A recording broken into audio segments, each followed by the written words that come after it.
At least the other has still got it. So, hey, I'd like to welcome you all to here this evening, and I'm actually very, very excited about this. We have a really special guest. In fact, when I sent the communication out and letting people know that John would be with us, I had one lady respond to me and said, "I love this guy. Thank you." And so there's some accolades for you, John.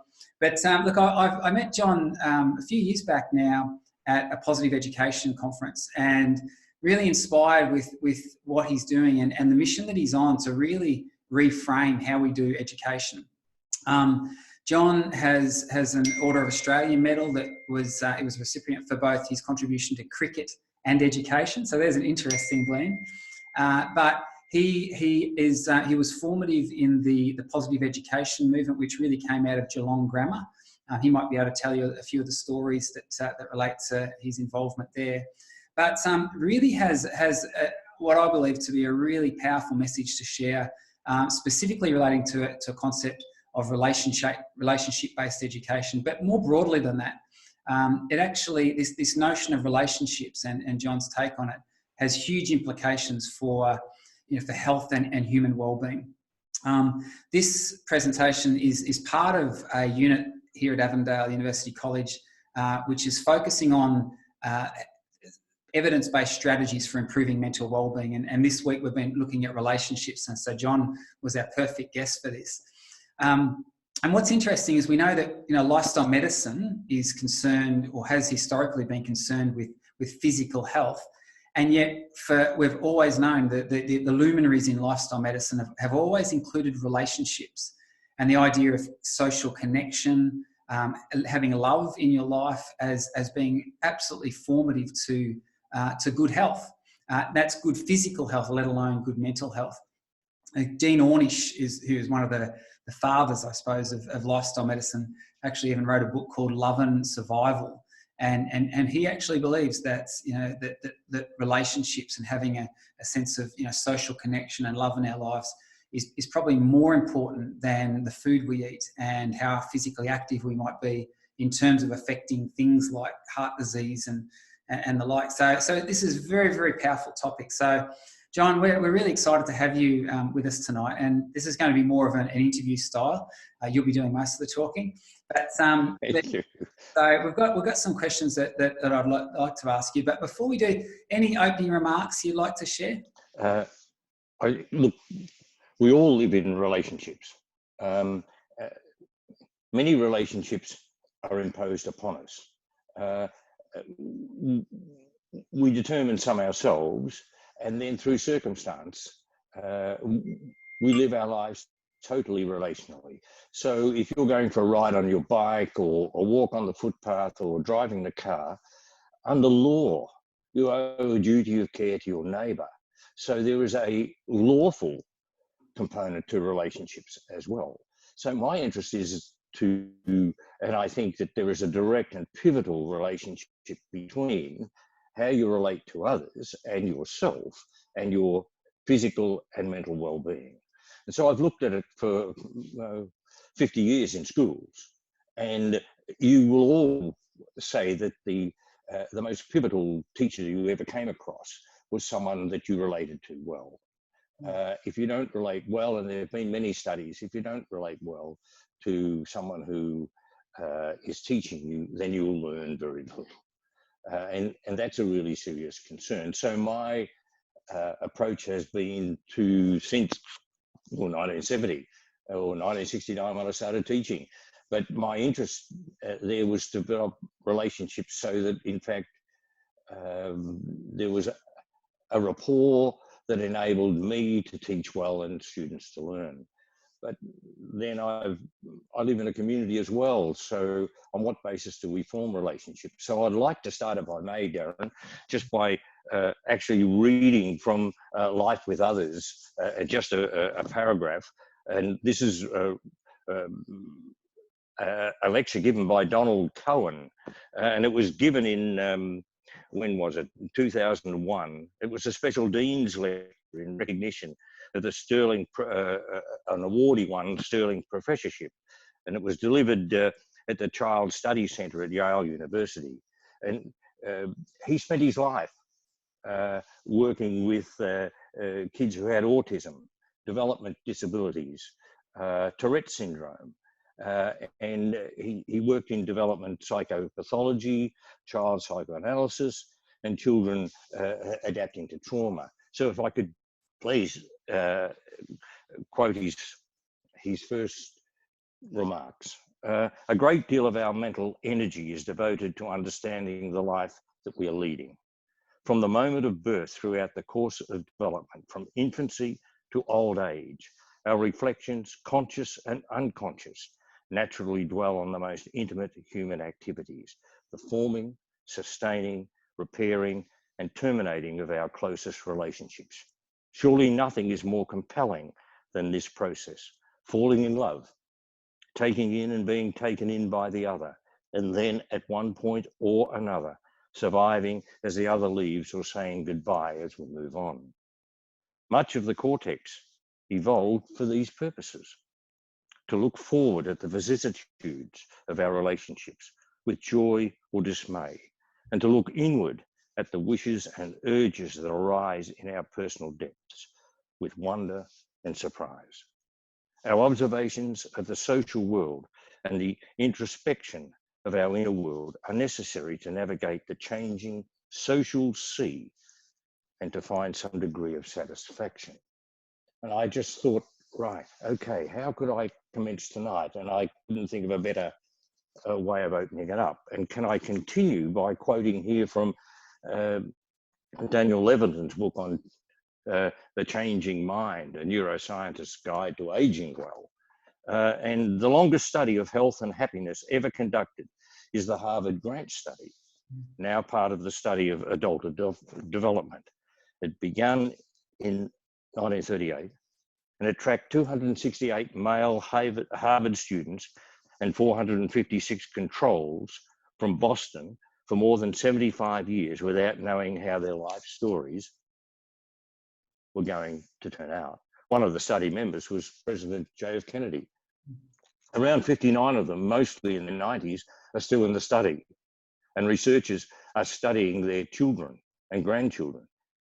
And in the early 2000s, began collecting data from the participants' wives also. Psychiatrist Robert Waldinger, who now leads the study, summarized the findings. The clearest message we get from this 75-year study is this: good relationships keep us healthy and happier, period. And a great friend of mine that I met through the positive psychology experience we had at Geelong Grammar School and remain in contact with him, George Vaillant, who, if you don't know George Vaillant, then look him up. He's the longest, he's looked after this study for the longest, I think 3 or 4 decades. And George says that the difference has nothing to do with treatment. Part of the grant study was a control group of inner man studies at Boston. And George goes on to say that the only important thing in life is relationships. So this is a really important thing, and I could go on and quote further, but so my interest was looking at relationships. I then looked very carefully anthropologically, which was really, and archaeologically, and really looked at how have humans developed and why do we have a frontal cortex? It's the social brain. So we need connection, and you made that observation quickly at the start. So I've looked across all types of relationships, and what are the fundamentals? What are the absolutely fundamentals that each one of us tonight, if I said to you, if you were in front of me in a lecture theatre now, I would ask you to think about your most intimate relationship. And there are 5 basic elements that underpin those relationships. And these, really looking across all different research that's been done on relationships, I think the best research, if there's such a thing, is from Kim Cameron at Michigan University, and he came up with 5 elements for a virtuous institution. So this is any institution, a family, a club, a sporting club, it doesn't really matter, any. And those 5 elements are in this order. They are trust, forgiveness, integrity, hope, and compassion. Individually, they are particularly important, but in chorus, they add tremendous strength. So I've tried to create a whole process of how we actually teach people about these elements in a relationship. So I want to go through them if I can, just very quickly. Trust. So what does trust mean in your relationship with your most intimate partner? What does it mean for you? Now, Brené Brown and others have done much research in the area of trust. Hayden's another who've done it, and Harden's done research, and all of them. But what does it actually mean? And I have a study here done by the Harvard Business Review, which is the neuroscience of trust, which is really quite interesting. How does trust present physiologically in the brain? And it's fascinating. But let me, and I've written about this, and I can get it to you, Darren, and then you can do what you like with it, send it out to others. But let me quote what I've written here on trust. Trust directly means that you give to another. You expose yourself, you become vulnerable. For to trust means that you surrender to another on the basis that it is safe to do so. You show faith in them. You are willing to give without caveat. This is done on the understanding that you will be respected, protected, and that the person or persons receiving this gift, this trust, will be kind, empathic, and giving. Now, each of these 5 elements is about contribution, is about giving. The second is forgiveness. Now, forgiveness is not a religious thing, and I've run retreats on that, and I will finish tonight, if I may, by quoting from a book on forgiveness by Richard Holloway. But let me read to you what I've written here on forgiveness. Forgiveness enables trust to be re-established, and for this to be done so with respect and dignity. Forgiveness simply means that you give for. And when I'm teaching this to children or adults, I ask them to write the word forgive down. And then I say it's made up of 2 words. What are they? And they are for and give. And in a relationship, we take the for from the front and we put it to the back. We give for. So in a team, for example, you give for your teammates, you give for the team.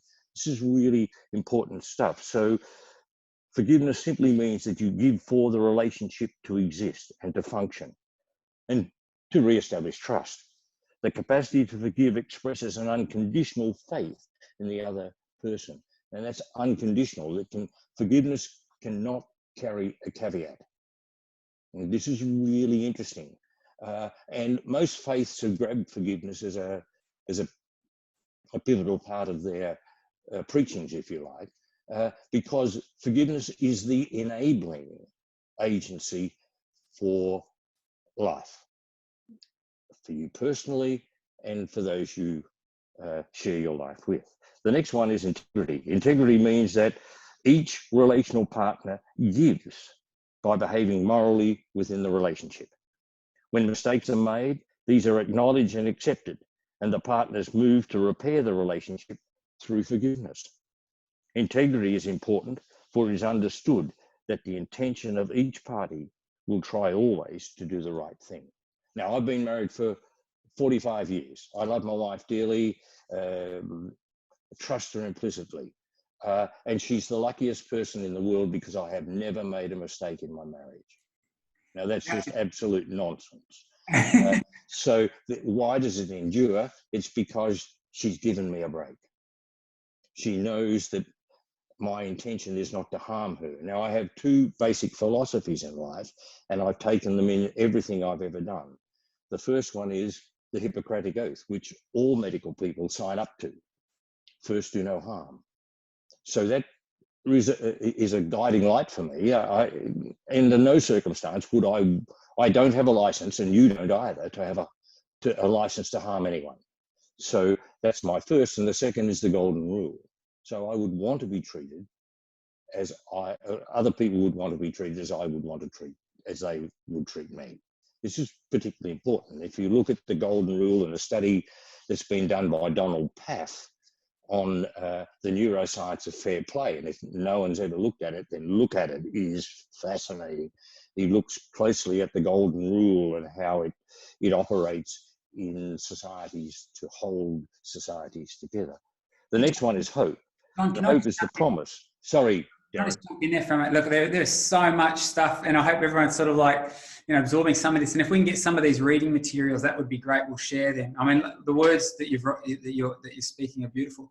Just wanted to capture that for a moment, because I've heard your stories and some of the things that you've done.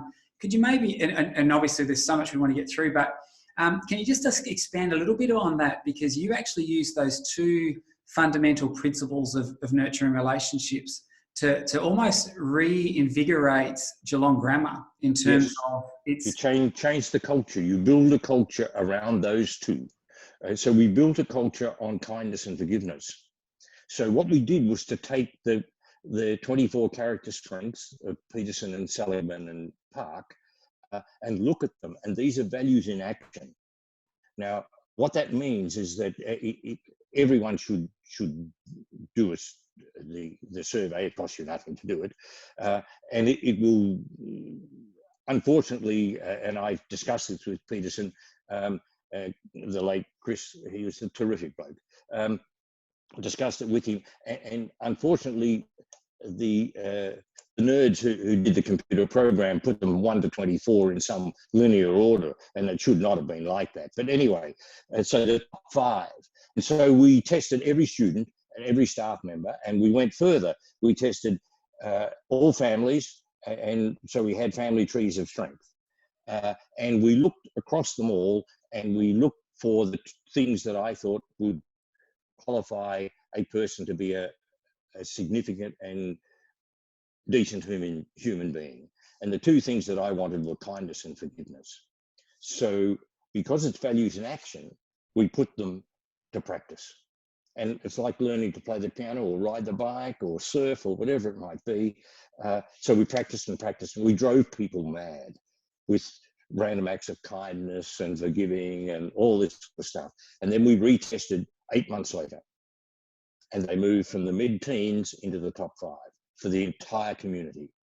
And I was then moving from dealing with particular difficult problems, because when you've got 1,000 boarders and 10% make a mistake, that's 100 mistakes a day. Of that 100, 20 would have been seriously, dislocating others. So we had to deal. So all of a sudden, it fell away. It was amazing. It was amazing. And the other thing that I did was to ask everyone to pick up paper. So no one would walk past a piece of paper. Now, that was literal, but it was figurative as well. So you wouldn't walk past a person that was behaving in a way that was unkind. You would say, hey, what are you doing? And the other thing was to listen carefully. And this is one of the things we don't do. I know Shelley Gable's done a lot of work on active constructive responding. And if people don't know that, they need to look it up. But no one's done the work on active constructive listening.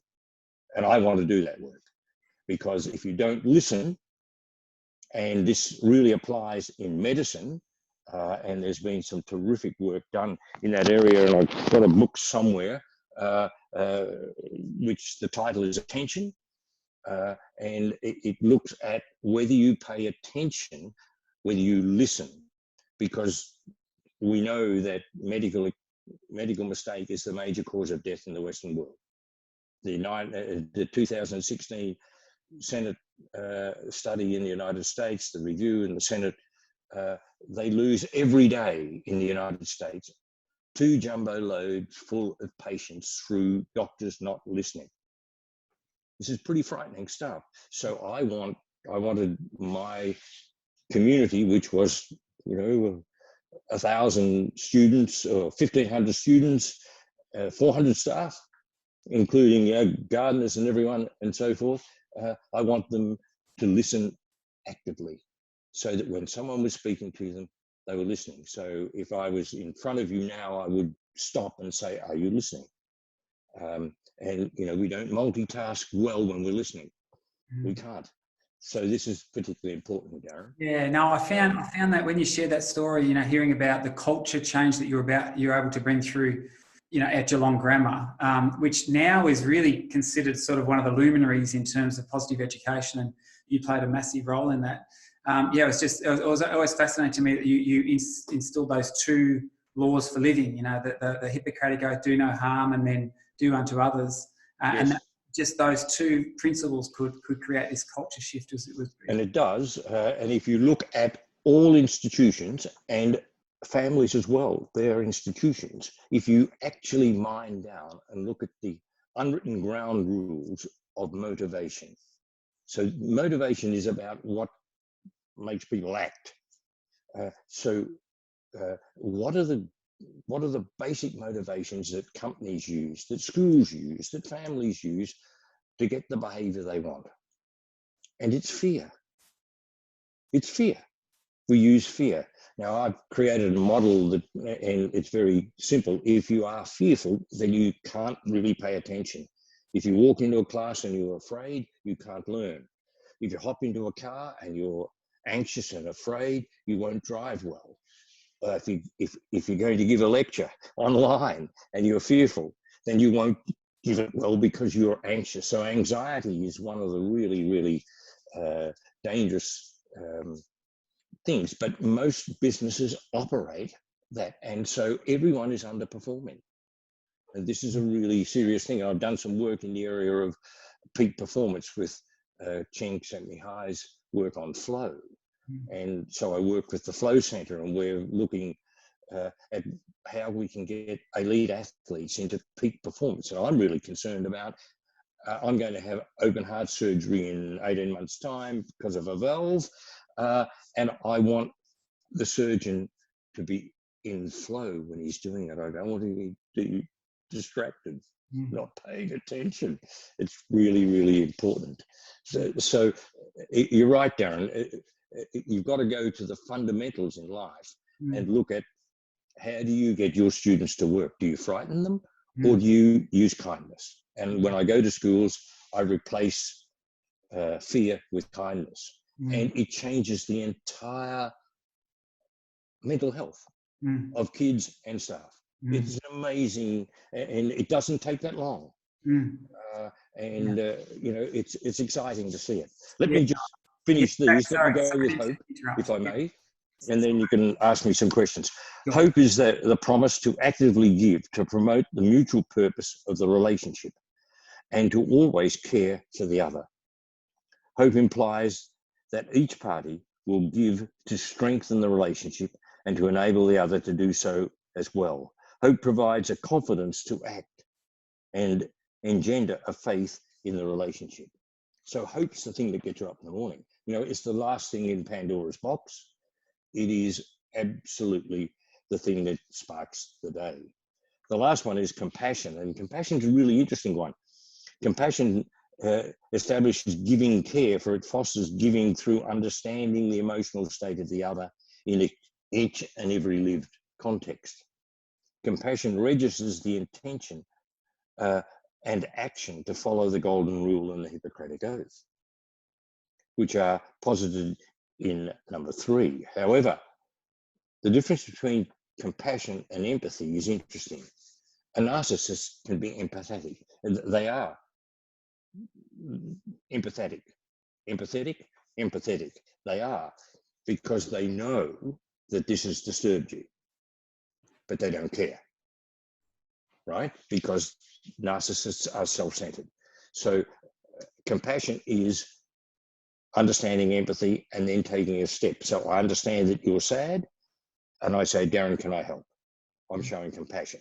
But if I understand you're sad, I'm empathic. But if I do nothing about it, I'm not compassionate. And the studies that have been done on empathy are really interesting and so forth. So they are the 5. So quality relationships are established upon contribution. And one of the, on what basis do people form a relationship? What basis do all you who are online form a relationship? There is only one basis you must form a relationship on, and that's the basis of contribution. So This is the studies done by Simon Baron-Cohen and others on empathy. And I've created an empathy relationship model. And if we just do a normal distribution curve, 50% live on one side of the mean and 50% on the other. So let's say that the person on the left-hand side of our normal distribution curve has 0 degrees of empathy, and people on the other side wear their heart on the sleeve, like everyone in this wears their heart on the sleeve. So how does this fit? And this fits really comfortably, because people between 0 and the median, they form relationships on the basis of seeking benefit. So it's for their benefit. People from the median to wearing a heart, they form a relationship on the basis of giving benefit, not taking benefit. And this is Adam Grant's work on giving and taking. And this is a really interesting thing. My whole approach was to move narcissists out of that self-centered approach to relationships and move them to other-centered. And so we did this as well. So we skewed it to the right by asking, and when you were born, you were very narcissistic. And so Elby, my almost 1-year-old, is still narcissistic. When he's hungry, he cries. When he, it's all about him. And slowly but surely, his parents will ask him to share. And slowly but surely, we'll move him to consider others and ask. And we could come up with many examples, and you will have done that with your children as well. Everyone does it. And some move readily and others don't. But when you're working with a culture, you can move the whole lot. So you are born, you're very dependent. The next stage is independence. And then the next mature stage is interdependence. And what I attempted to do and achieved was to reduce the independent zone. So dependence I had not a lot to do with. And this is really on Bowlby's work and attachment and all these sorts of things. It didn't have much, but we could reduce, so we could, if you like, fertilize quickly the independence. So give them independence and then say that life is not about yourself, it's about others. And this is one of the concerns I have about positive psychology, in a sense that it is really about, it's hedonic in many ways. So it's looking about individuality. It's the American a way of doing things. It's individualistic rather than looking, at others. So I've created 2 types of cultures. One is a hashtag me first culture, and the other is a hashtag we first culture. Now, if you just go back to the Simon Baron-Cohen,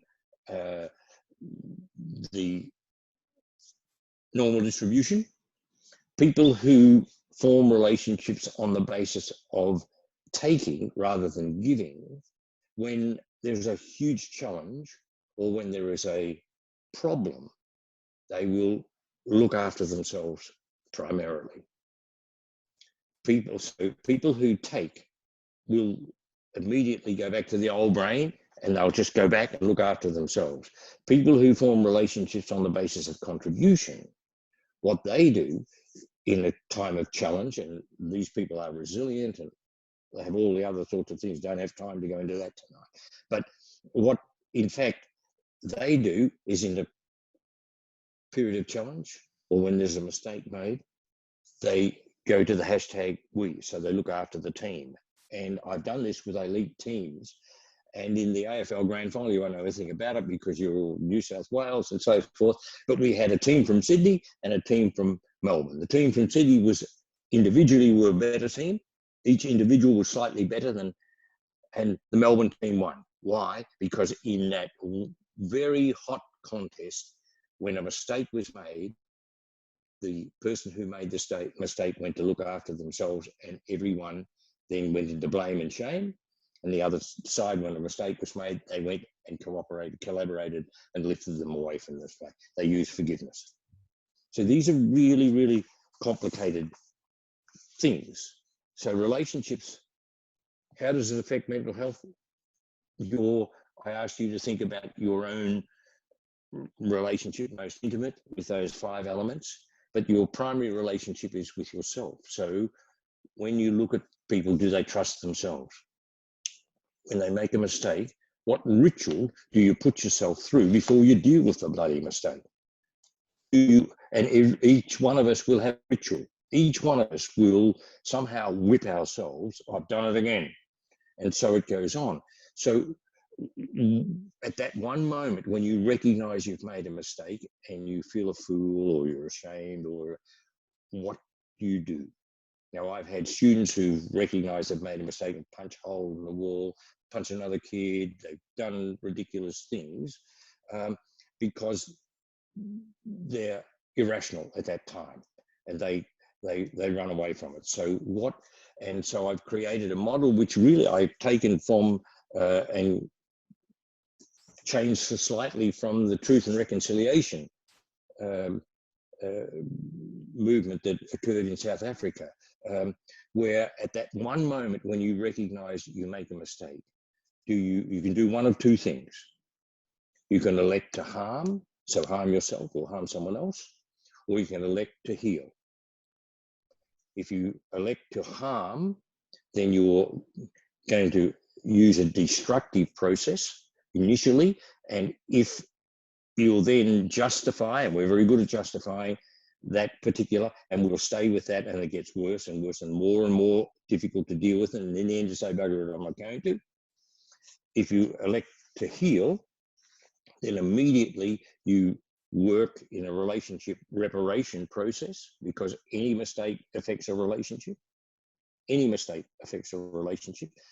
And the person who has made the mistake will accept that, yes, I've made a mistake, and this goes to whether you're resilient or not. So if you've made a mistake, you say yes, because it's public, everyone knows you've made it.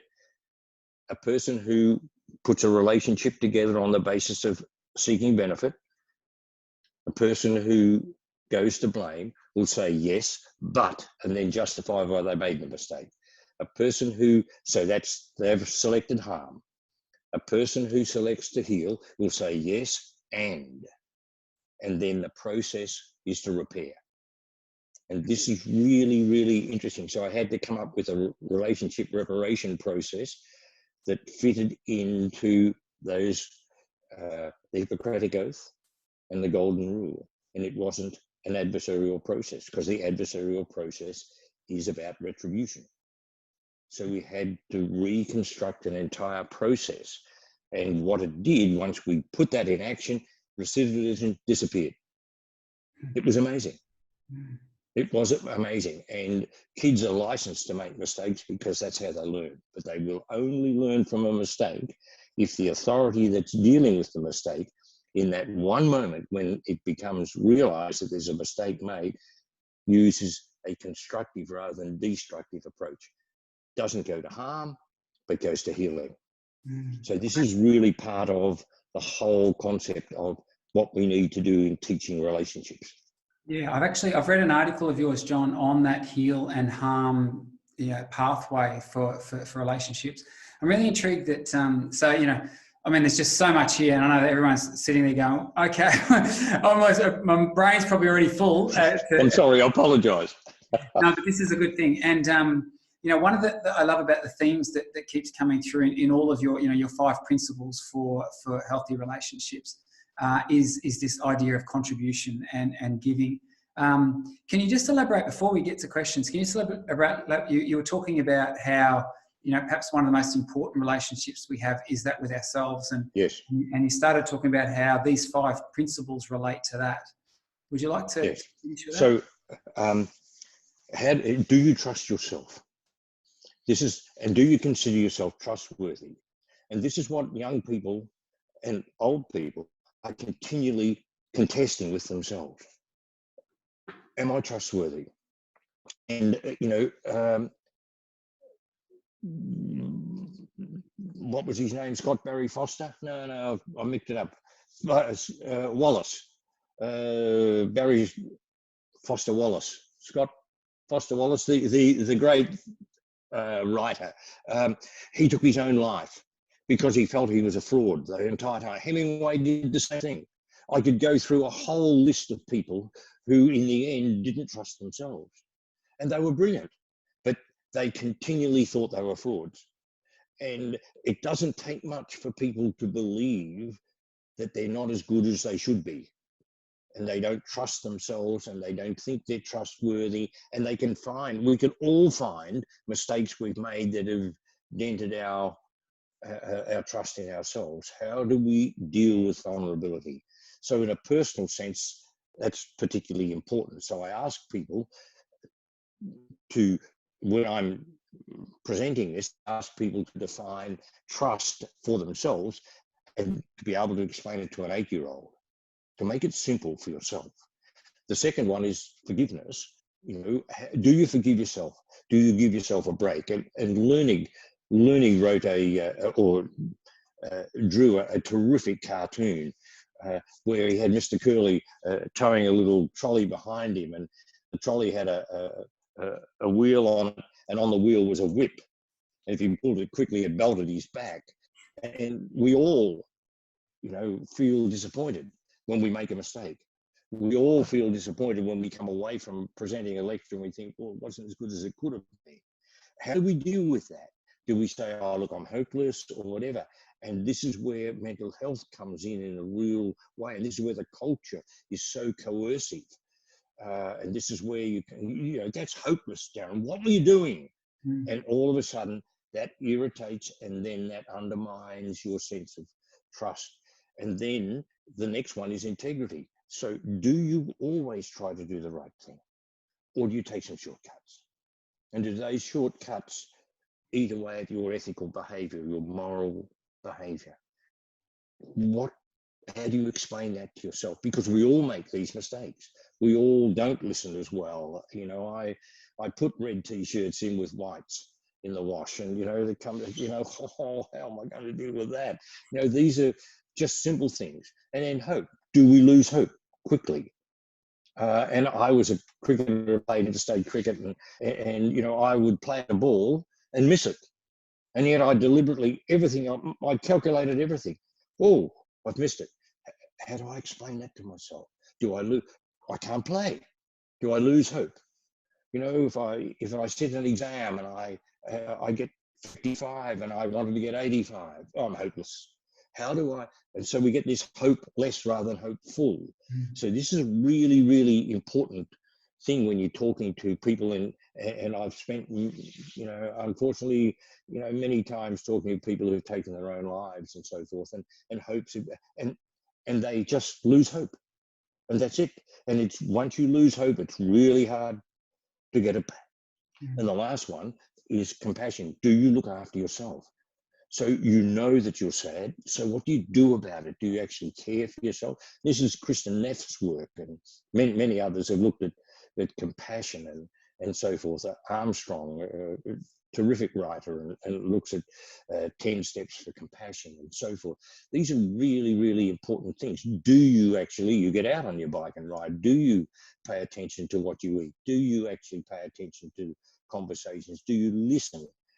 Or are you, you know, lethargic?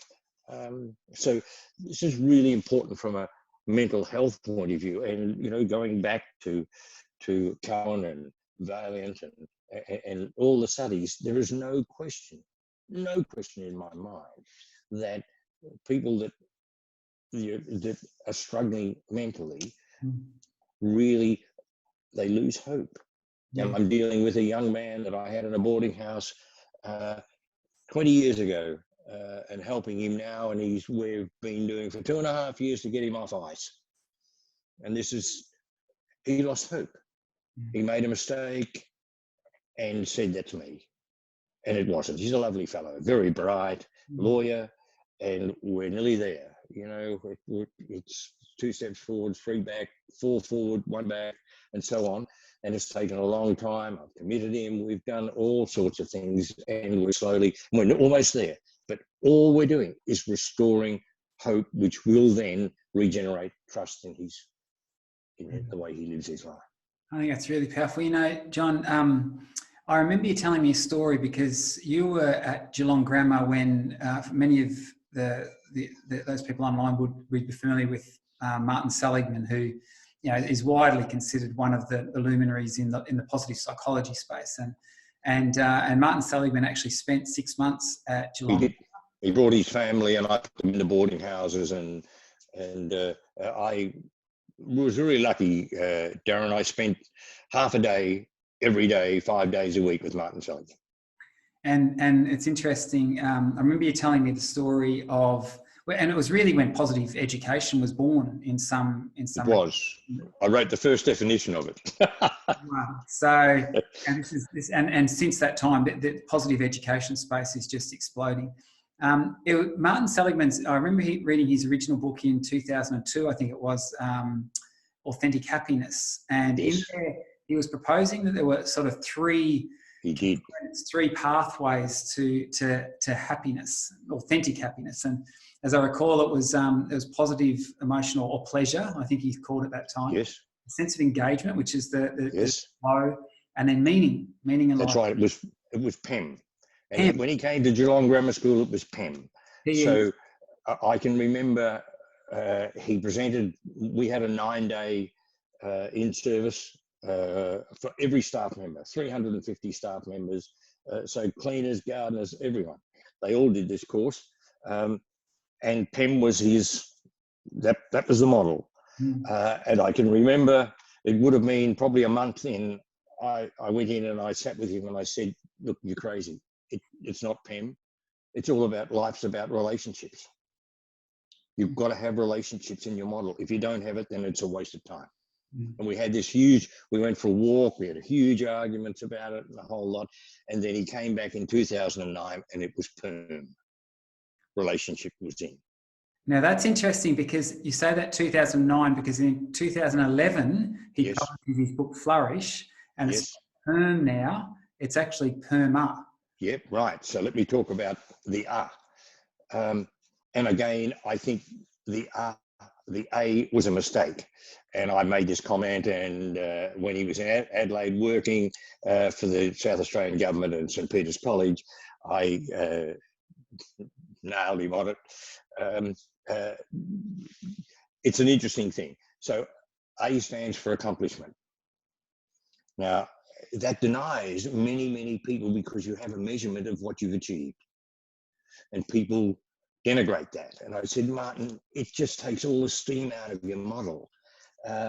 Why did you put it there? Why go for the, and this is the individualistic, this is the hedonic stuff, this is the stuff that's not, and we had this great conversation.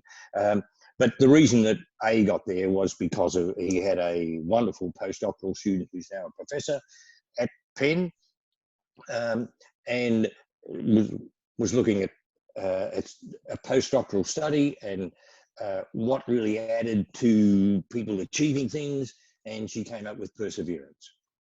So perseverance was really, this is Angela Duckworth. She came up with perseverance. And perseverance really is not a sexy term, so grit is.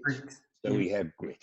And so we put A on the end of it. And now we've got plus on the end of that, which is grabbed it, lifestyle medicine, it's health. Right? So this is really, it's an evolving process. And my real concern is how we define well-being. What is well-being?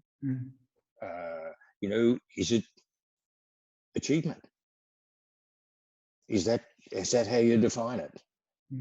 Or is it, and my take on it goes back to Viktor Frankl's work on meaning, Man's Search for Meaning. If you haven't read it, read it. And the implications that it has.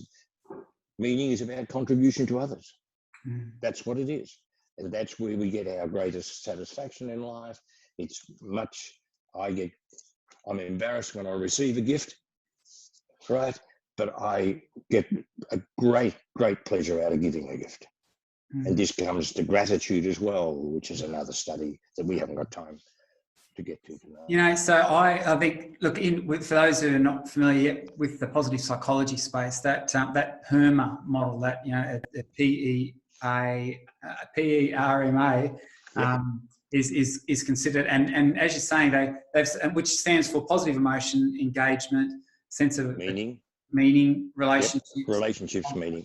Yep. And you know, I actually think that it was so, even when I remember reading it in 2002 when he originally published, to me, that a glaring part that was missing was relationships. And so I think it's an outstanding contribution you've made in being able to leverage him to get that in there for people to recognise the importance of relationships. And it fits so nicely with the whole lifestyle medicine model. As I said, right from the word go, you know, back in the early 1990s when Dean Ornish was really starting to, you know, get traction in this space, looking at heart disease and the like. Yes. Which, interesting enough, Martin Seligman's done a lot of work in heart disease. It was interesting. I met him at that conference, and I was chatting with him and said that I come from the lifestyle medicine space. And he said, he looked at me, he goes, "The what?" And I said, "Lifestyle medicine." And I said it about 3 times, and then he looked at me, he goes, "Write it down." Anyway, because he thought he couldn't get my accent, I think it was, and I ended up writing it down. He looked at it and he said, "Never heard of it." Yep. And so it's fascinating to me that, you know, positive psychology is starting to adopt the tenets of lifestyle medicine. But this whole relationship, you know, story that you have, I just love the way that you package that, and I love the way that you've you know, practically demonstrated that through nurturing relationships both with others and with ourselves, and that comes from a contribution, you know, orientation, that we can see massive culture change and transformation. And I know that's part of your dream, to actually see this adopted on a large scale, even today. Darren, I want to deal with some of the really bad things that are going on. Most harm is done in relationships. And Jess Hill wrote a wonderful book, and is See What You Made Me Do. And she's just won a huge award. And this is about domestic violence. Now, this is within relationships. People have not managed their behavior well in relationships. We are defined in life by how we behave in the relationships that we find ourselves in. So in a work relationship, in intimate relationships, in neighborhood relationships, in wider community relationships, we are defined by how we behave in those relationships. And those relationships are built on those 5 elements. Like, you're a wonderful fellow because you invest in other people. You form relationships on the basis of what can I contribute? What can I add value to? And, you know, I asked when parents were bringing children to Geelong Grammar School, I asked, what unique contribution can you make as a student that will enrich our culture? And I said it to the family. Now go away, and I want you to write no more than 1 A4 page, because I won't read anymore. You write it and send it to me, and I'll hold you to it. And we kept them, and I would go back to it and say to Darren, you said you would make this contribution. When is this going to occur? Come on. We've given you so much. You've come into this community. We've gathered you. We're doing this and this, but what are you doing for us? Come on. And this is what Kennedy asked in his inaugural address, what Obama asked. Yes, we can. So, you know, Trump didn't. He didn't ask that. Can I go back just to the forgiveness thing, because that's something that I think I haven't made enough of tonight, and I really want to. Forgiveness is the enabling thing. It is the thing that enables you to learn. When you try something and you don't get it right, go back to the, do I harm myself or do I heal? Now, I stammered very badly as a child, very badly. And I had to come to grips with that and not punish myself. If I punished myself, I would still be stammering now, right? I had to, and I was teased and bullied and all the sorts of, how did I deal with that? Well, they were nice blokes. They were nice kids. They were just being pricks. So we're just being difficult, right? So we're just, having a go. And in essence, they were learning about how you use power in relationships, because that's all bullying is, the misappropriate use of power in a relationship. Now, if we get this right, we're okay. So I've looked at the Mayo Clinic's work on forgiveness. Now, I don't know, it's worth tapping in. Forgiveness, Mayo Clinic, and see, and I've got them here. Forgiveness, and this is from the Mayo Clinic's research on forgiveness. You form healthier relationships. It's improved mental health. It says here, less anxiety, less strength, and less hostility towards others. Lower blood pressure, just really fascinating. Fewer symptoms of depression. A stronger immune system. You know this. I've heard you address conferences along these lines. Improved heart health, and improvement in self-efficacy. I got the whole paper here, but it is fascinating. So just on a physiological sense, this is powerful stuff. So in a relationship, and I've just had a melanoma removed from my left cheek, and it was not a stage 1, it was before stage 1, so we had to go in and take a huge amount out, and all this sort of, got it here on the side. It's all fixed, right? But how did I deal with that? How did I deal with the rapport with how did I, there were, oncologists, there were everyone there. How did we deal with it? And I've done some work with Paul D'Souza in New South Wales, who's the professor of medicine, I think, in Western Sydney now. I'm not quite, it might be Wollongong now. And we were looking at using gratitude in the whole area of cancer treatment. So these are really, really fascinating things. And this goes, forgiveness and gratitude are cousins in many ways. Just to go on trust, and this is the studies that the Harvard Business School came out with, compared with people at low trust. So if you've got a company where there's low trust, people in high trust companies report 74% less stress. So if you're trusted, so if you trust yourself, you get rid of stress. If others trust you, then you're comfortable. It said 106% more energy at work. I don't know how you get 106%, but that's what they found. 50% higher productivity, so engagement's much higher. 13% fewer sick days taken. 76% more engagement. 29% more satisfaction with their lives, and 40% less burnout. Like, we know that.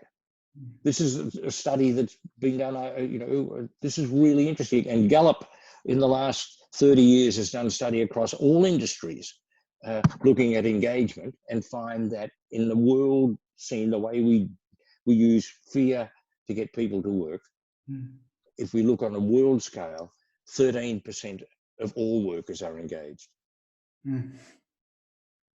This is horrifying. This is horrifying. And this has been exposed in many ways in this pandemic.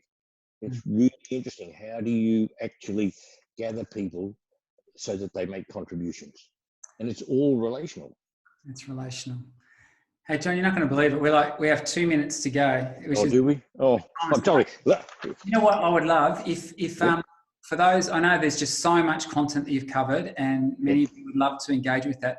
John, would you be able to send us a few articles that we could put on? I can send you, yes, I will send you the articles, Darren. If you send me an email and say, listen, can you send me articles on this, this, and this? Yeah. Then it's really important. Can I finish? And I want to finish as I did when I was did the colloquium at Avondale. Yes. I want to finish, and my presentation there was on the power of forgiveness. But in a family, in a university, in a institution of any sort, how does forgiveness manifest itself? And so I'm quoting here from a title of the book by Richard Holloway, and the title is On Forgiveness. So bear with me, it won't take long. The most tragic example of the failure of a great nation to practice magnanimity or political forgiveness towards its defeated enemy, and thereby release the rough beasts of history, is found in William Manchester's biography of Winston Churchill. He quotes Churchill's own words: "The day of the Great War ended. It was a few minutes before the 11th hour of the 11th day of the 11th month. I stood at the window of my room looking up Northumberland Avenue to Trafalgar Square, waiting for Big Ben to tell the war was over." Manchester says that when Big Ben struck, Churchill could hear the baying of the crowds, but felt no jubilation.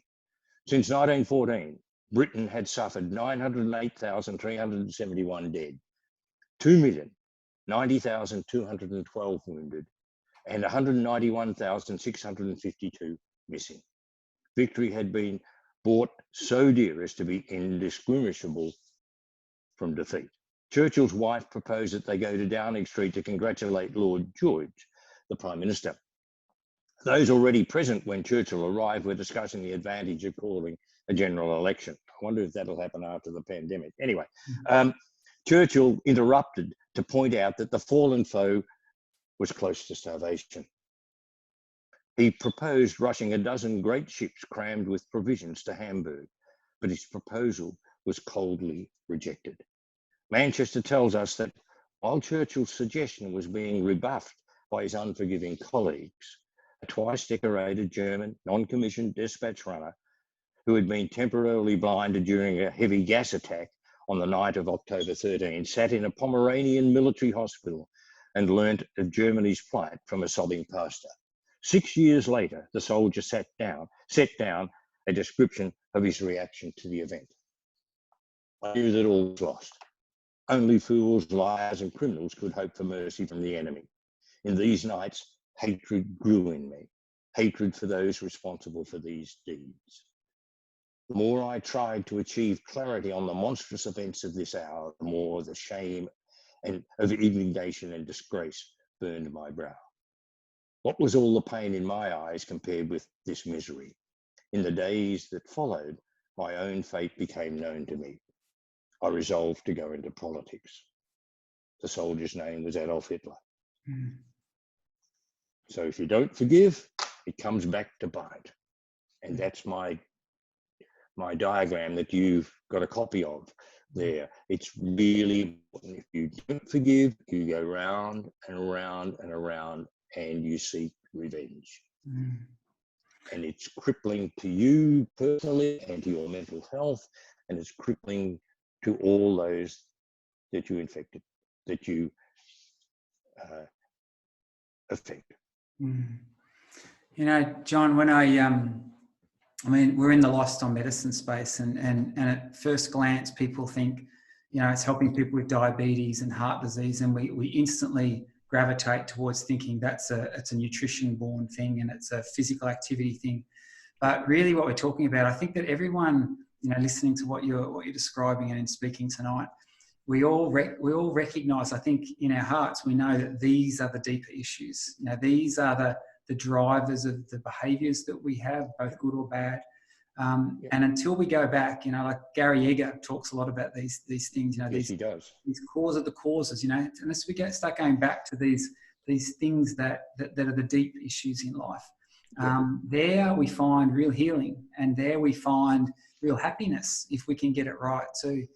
So I just want to thank you for the work that you're doing. I really love, you know, you're on a mission and you get that. And I love associating with, I call them capable, caring, passionate people who are, you know, on a mission to make a difference in the world. And, you know, the fact that you have, you know, made an outstanding contribution that's been well recognised in the education sector, but it's beyond that. It's the, you know, I know you do, you know, in workplaces, but within sporting teams, you know, talking about these kind of constructs to young athletes, it takes a special person to be able to do that. So I just want to thank you for the work that you do, and say, you know, please keep that up. And it's been a real privilege for us to hear from you tonight.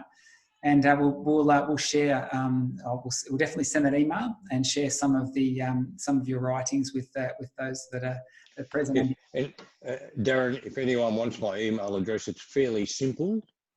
It's just takethesingle@gmail.com. Sorry? There's a nice cricket analogy. Take the single. Take the single, all lowercase. So if you want to send me an email and say, send me this, that, and the other, or that was pathetic, John, I think you're a fool, then go for it. I'll give you, I can tell you. Can I ask a little question? Yes, please. I'll just ask then. I might stop the recording